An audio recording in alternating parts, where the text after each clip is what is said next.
Everybody knows The Simpsons. It's literally one of the longest-running series in the United States. But beyond the satire, the chaos, and the dysfunctional family with their crazy adventures, there is a dark secret. For many years, The Simpsons seem to have dropped predictions and prophecies that have proven to be very accurate. From the predictions of the 2020 COVID-19 outbreak to the rise of Kamala Harris as the first black female vice president, The Simpsons have operated on an unprecedented level of accuracy. So, what do they have to say about the year 2024? Get ready to be amazed as we examine 17 shocking predictions that The Simpsons have predicted for 2024. Number 17. Trump's 2024 presidential ambition. Are the writers and producers of The Simpsons experimenting with dark magic? Do they have a crystal ball through which they can accurately see into the future? Because they always seem to get their predictions right, and this is very, very strange, to say the least. Although, as you may already know, this cartoon series has made many astounding prophecies that came to pass, evoking awe and wonder in the hearts and minds of everyone. However, these guys decided to kick it up a notch, and their most dramatic one yet would be the prediction of Trump's 2024 presidential ambition. In order to make America great and glorious again, I am tonight announcing my candidacy for President of the United States. On Tuesday, November 15, 2022, the former President of the United States, Donald Trump, arguably one of the most controversial the country has ever seen, depending on whose side you're on, decided it was time to reclaim the throne he lost 2021. But just as I promised, I am your voice. In his usual grandiose fashion, Trump took to the stage and proclaimed his ambition with these iconic words. In order to make America great and glorious again, I am tonight announcing my candidacy for President of the United States. That was when the screenwriter for the series, Al Jean, decided it was their time to shine again. Sharing a scene from a 2015 episode of the animated series, Mr. Jean showed the world that somehow they had predicted this way before Trump ever declared his intentions. In the 2015 episode titled Bart to the Future, Homer Simpson can be seen as he seems to fly past a sign in the background, which read Trump 2024. Coincidence? This was even before Trump was ever president. So this revelation has been driving everyone crazy online. But as crazy as this prediction is, this next one takes it to another level. Number 16. AI robots take over. Apart from the wild antics of the characters in this show, and the fact that The Simpsons is a really good series, which depends entirely on your preference, one major thing that has made it a fan favorite is the seemingly accurate predictions. This one is even stranger than the first. Although the show is reputed for predicting the advent of many innovative technological gadgets, you will agree that this one is too accurate to be more than just a coincidence. Let us take you on a journey back to episode 17 of the series' 23rd season. In this episode, there's a scene where Homer lost his job due to the fact that his employer replaced all the human employees with robots. Ladies and gentlemen, meet the future masters of the human race. Sounds familiar? You fool, these are robots. Well, considering the astronomical strides that have been made in robotics and the development of artificial intelligence, could it be possible that in the near future, maybe even 2024, humans will begin to lose their jobs to artificially intelligent robots? You will train them, and they will replace you. As it stands now, you've probably heard of robots serving as waiters in Japan and all around the world. Is this the end of human labor as we know it? Or are we all just panicking too much about the threat of a robotic takeover? Hopefully, this never happens. But in case it does, The Simpsons will be glad to tell the world, we told you so. Number 15. Mars takeover. This next one is actually very freakish and will have you wondering if the scripts for this series were written by aliens or something, because the resemblance to real-life events is absolutely uncanny. In case you don't believe it, let us take you to episode 6 of season 27 of the series. In this episode, Lisa learns that the government was looking for volunteers who were willing to sign up for a migration to Mars. And become the first residents of another world. Will you be one of them? Enthusiastically, she volunteered, and so did the rest of the family. The rest of the episode had them going on some wacky, crazy adventures. But at the end of the day, their vehicle refused to start, and they ended up going nowhere. But that's not the end. This eerie episode ends with a glimpse into the year 2051, where Marge and Lisa were now living on Mars. If this doesn't sound like anything you've heard in recent times, then you may have been living under a rock. Everybody knows about Elon Musk's plans to colonize the Red Planet. Elon Musk? I'm in charge of the whole Mars colonization project. He has been going on and on about it for years, and even established his own private space exploration company for that sole purpose. Why do the dates scheduled for the Mars launch in this Simpsons episode have a striking resemblance to Elon Musk's plans? Is there something the writers and producers are hiding from us? For now, we will agree that it's all coincidence, but this sort of coincidence is sure to raise many questions in the minds of anyone who has seen this episode. Number 14. Virtual reality food. Yes, you heard that right. Strange as it seems, there is an episode of The Simpsons where the characters feast on a delicacy of digital food. Blech. How is this possible, you ask? See for yourself in this spectacular episode, which features a scene where Homer and Marge can be seen feeding virtual fudge through a straw on the back of their virtual reality headsets. While this remains one of the wildest predictions made in this show, there might be a little element of reality to it. Before you discard this one as something that can never ever happen, allow us to introduce you to Aero Banquets RMX, a culinary experience like you've never had before. Forget the fine dining of luxurious, exclusive, fancy restaurants and explore what it would feel like to dine in the digital world. Although virtual reality companies have made giant strides in several fields, including gaming, art, and even real estate, but this is something absolutely fascinating. According to the people behind this strange experiment, the aim of the project is to reframe the human perceptions and change the way we experience food. Could we be looking at such an experience becoming commonplace in 2024? Guess we'll have to wait and see. This virtual fudge tastes like crap. Number 13. Baby Translator. Would you like to know exactly what your little infant or toddler needs whenever they go on a crying spree? Then this next invention is just for you. Okay, this one is pretty cool, but why did the Simpsons seem to have known about this invention way before we did? Also, what exactly is a baby translator? Well, it is exactly what the name says, a device that can finally solve the age-long mystery of what babies really want. My baby translator. Lavish attention on me and entertain me.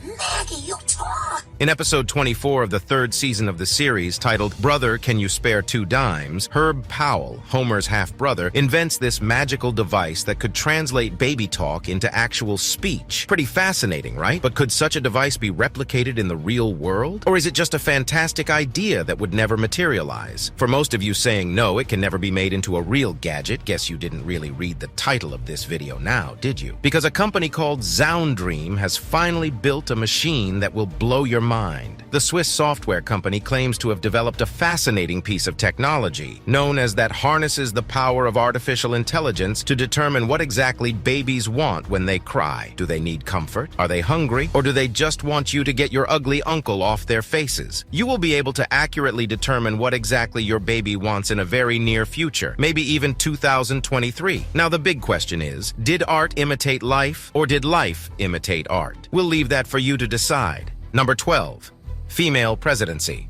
Is the United States of America ready to put a woman on the highest seat in the country? Are we ready for a female president? While there are no questions about the effectiveness of a female president, as women have proven themselves exceptional in the field of politics many times, the political landscape of the United States is filled with so many men that very few women have been able to walk through the corridors of power that leads to the White House. But do the Simpsons care about all this technical politicking? Not really. In the episode Back to the Future, Lisa becomes the first female president of the United States of America. Yes, I am proud to be America's first straight female president. In the episode, the country had gone broke due to the terrible financial decisions made by the fictional President Trump, and Lisa had to bring a tax hike to straighten things out a little. But with the 2024 elections coming up, maybe the Simpsons are ready to strike again. Many people claim that this one in particular has already been fulfilled, following the advent of Kamala Harris as the first black female vice president of the United States. But could we take it a step further? Could we be looking at the possibility of having a woman in the Oval Office? Once again, we'll have to wait and see. Number 11. Black hole. Here's something that will definitely spook you out of your mind. We travel back to the 24th season of this show, and this time around, we're looking at the second episode, which aired on March 24, 2013, titled Treehouse of Horror 23. This episode follows the adventure of this dysfunctional family as they try to escape the wrath of a mysterious black hole, which threatens to swallow the entire Springfield into a world of darkness and nothingness. After accidentally creating this terrifying cosmic demon, Lisa takes it home to keep everyone safe from it. But as you already know, whenever the Simpsons are involved, chaos most definitely ensues. At the end of the day, the black hole eventually sucked all of Springfield, leaving Maggie alone in the ruined town. Now, while this is most definitely a work of fiction, many are worried that we could be on the edge of a catastrophic natural event, the likes of which our world has never experienced before. Although, according to scientists, the closest black hole to our planet is located some 1,560 light-years away, so there's really no chance this could happen. But it's the Simpsons, and some of their most unprecedented prophecies have come to pass. So, should we be scared? Is 2024 the year of the end of the world as we know it? Number 10. Hover cars of the future. You've probably seen this one in many sci-fi, futuristic movies, but The Simpsons did it even better. In episode 15 of season 16 of The Simpsons, titled Future Drama, Bart and Lisa see the future of the family, and what they saw was truly astonishing. In this supposed future, Homer and Bart travel around in style as they cruise through the streets in their hover cars. With no tires, these bad boys can go anywhere, and the reference is a play on a technology that has been in research and development for many years. But could 2024 be the year we finally get to see the hover car? Before you dismiss this idea as wishful thinking, consider this. A company named Samson Sky, which is based in Oregon, is expected to begin deliveries of its Switchblade flying car in 2024. The car has been in development for 14 years, and finally they are not just ready to showcase it to the whole world, but also to begin delivery to their customers. Finally, you can beat the stubborn traffics and avoid road rage by soaring high in the skies. But the big question is, would you also need a pilot license along with your driver's license to be able to operate this vehicle? We'll leave that for you to argue out. Number 9. Hologram technology. These days, technology is moving at such a fast pace, most of us can't keep up. But The Simpsons, they're miles ahead of us. In one of these episodes, Bart takes a look into the future through one of Professor Frink's thingamajig, and what he saw might just be a prophecy of things to come. Hologram for Bart Simpson. In this supposed future, a deadbeat Bart receives a hologram message inviting his band to a gig at the club. Hey, Dingus, your band can play at my club tonight. But how did The Simpsons develop the idea of the widespread use of the hologram?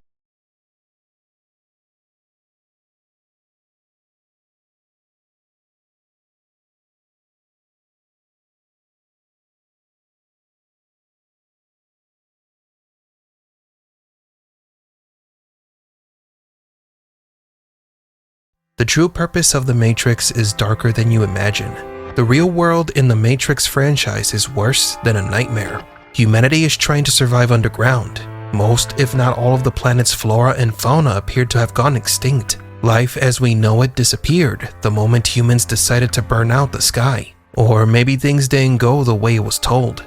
Some clues suggest that it was the machines that were responsible for the black clouds. Is Morpheus' story about the past false? Was it the machines that destroyed the planet? Welcome to Matrix Explained.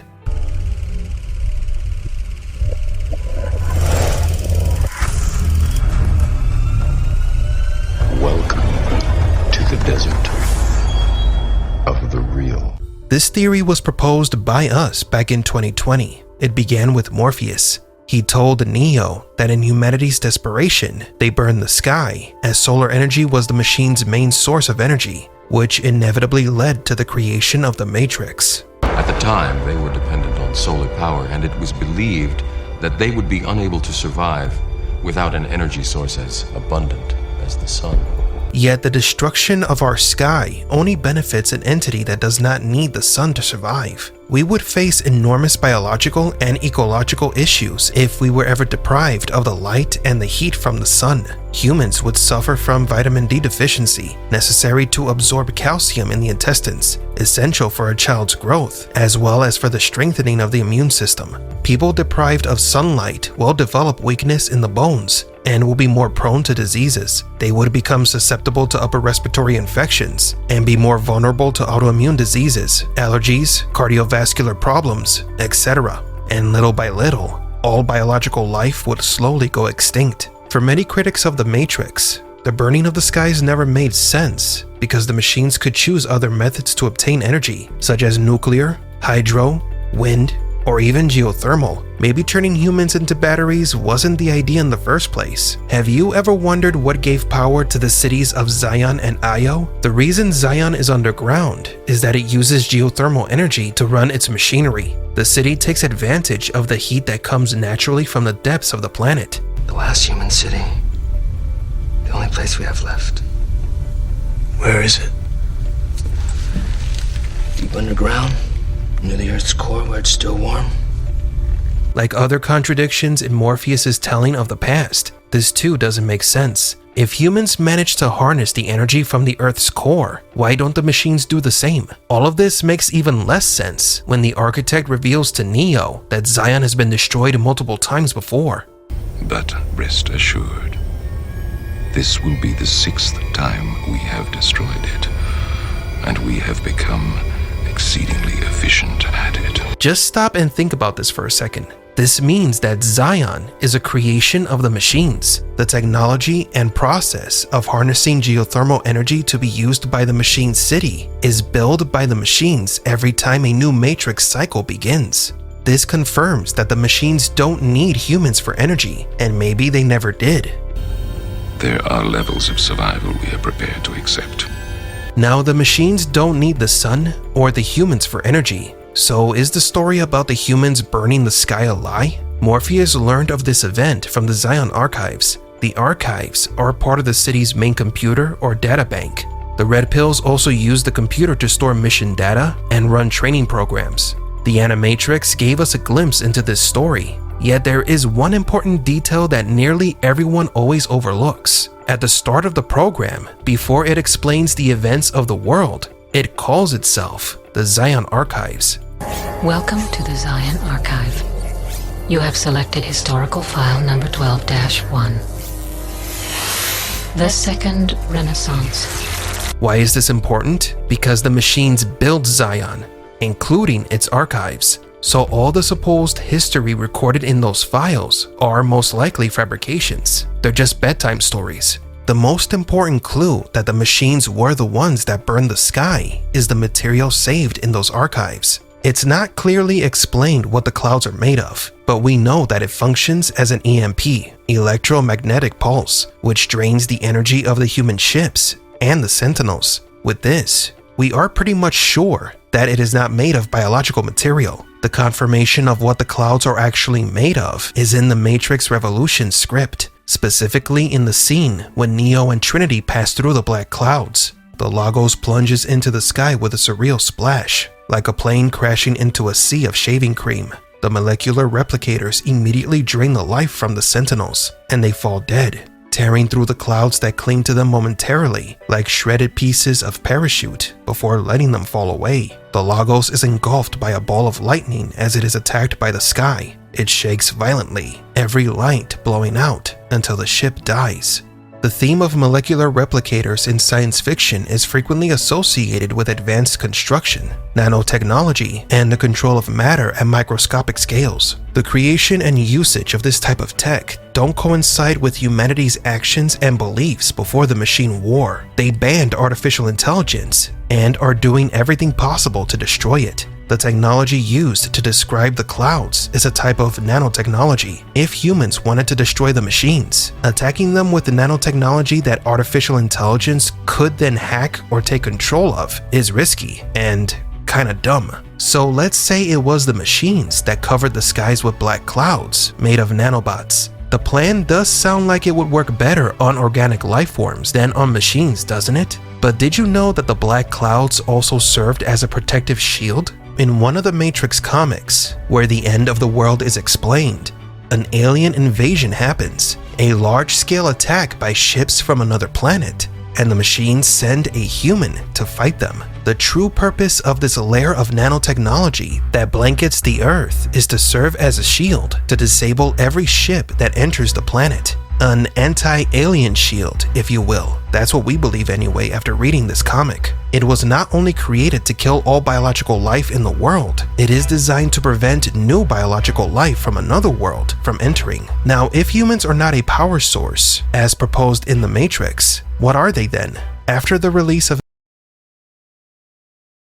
Welcome to the Heavy Spoilers Show. I'm your host Paul, and I don't know if you know, mate, but the first trailer for the new Deadpool is out now. Ow!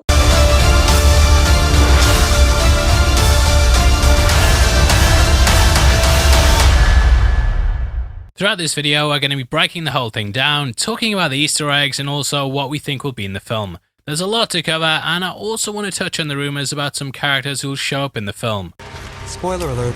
Heavy spoilers ahead, yeah, so if you don't want to know, then I highly recommend that you turn off now. Please hit the thumbs up button, and don't forget to subscribe for videos like this every day. By the way, huge thank you for clicking this. Now let's get into that brand new trailer. Happy birthday to you.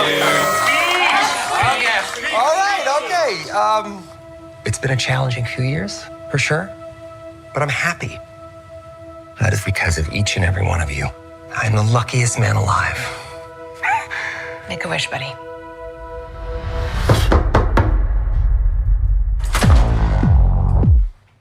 Wade Wilson? Who's asking? Whoa, whoa, whoa, whoa, whoa, whoa, whoa, whoa, whoa, whoa. Is that supposed to be scary? Pegging isn't new for me, friendo, but it is for Disney. Okay, so the trailer actually had a spot running at the Super Bowl that showed some slightly different footage. I couldn't track it down for this video because it'll probably get flagged, but I put out some feelers, and apparently it had him suiting up and also showed a quick look at the job that we see him working at in the teaser. It was pretty much him going through a midlife crisis, and you could say the MCU's going through a midlife crisis. Hey. Anyway, this idea of him being unhappy and just working a menial job, it's one of the many jobs that we've seen him doing in the trilogy. First, he worked as a Need a Hero merc and would go around telling Peter guys to stop harassing women. Need a Hero was itself seen on a car, with it being an advert on top of Dopinder's taxi. Mobius was of course in a similar position as well, and we know this movie's going to have some TVA involvement. Makes sense that he's had to find other work too, as since Fox was acquired by Disney, he's sort of been left in the lurch. It was all the way back in 2019 where we had Reynolds posting a photo of himself at Marvel Studios. He said he'd auditioned for the role of Anthony Stark and that a nice man with a taser escorted him to the ground. If you cast your mind back 5 years to 2019, then you'll remember that was the year that Captain Marvel and Endgame were released. So yeah, this has been a long time coming, and we of course will see the return of Wolverine as well. What I love is that it's kind of playing off an almost decade-long joke, with Hugh Jackman featuring in all the films in some form or another. Wolverine was actually meant to cameo during the first movie, but unfortunately they didn't have the budget to make it work. Still, Deadpool ended up wearing a cut out of his face, and the second film started with him winding up a musical box of his death scene. Even Deadpool's death used the same music as Wolverine's, with the music being reused in both moments. There's one out there for you. Just keep looking, okay?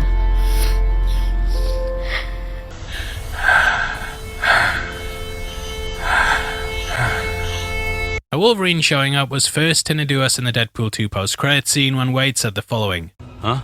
But one day your old pal Wade's gonna ask you to get back in the saddle again. When he does, say yes. Wade had also been messing around with time travel, and thus I think this is where the TVA is going to come in. Now, the trailer itself starts off with a celebration of Wade's birthday. Deadpool debuted all the way back in 1991, and we actually had a big announcement recently with Rob Liefeld. In case you don't know, Rob's the creator of the character, and he put out a post saying he was retiring him. It's been 33 years, the Jesus year, which comes up later, and sometimes maybe it's just best to let things rest. But no, you know, Hollywood isn't gonna allow it. Either way, we've had birthday issues before, with Deadpool Nearly 30 having his birthday on the cover. That was obviously celebrating 30 years since his creation, and he was joined by several other Marvel heroes. Yeah, they have some heroes from the trilogy, and Liefeld also appeared in the first movie, so I'd love to see him pop up in this film. Liefeld. The fact that it's his birthday, though, also carries some importance, as this movie's going to be a celebration of the Fox universe. Here he's joined by Colossus, Yukio, and Negasonic Teenage Warhead. What the shit? That's the coolest name ever! On top of this is also Buck, Blind Al, Dopinder, Shatterstar, and Peter. Bring back X-Force along with Vanessa. These characters have of course appeared throughout the franchise, with Yukio and Negasonic being an item. A little bit of trivia for you, but in the first film Negasonic had short hair because they wanted to show that her powers burned it off when activated. However, in part 2, Brianna Hildebrand had other project commitments, and thus they just let it grow out.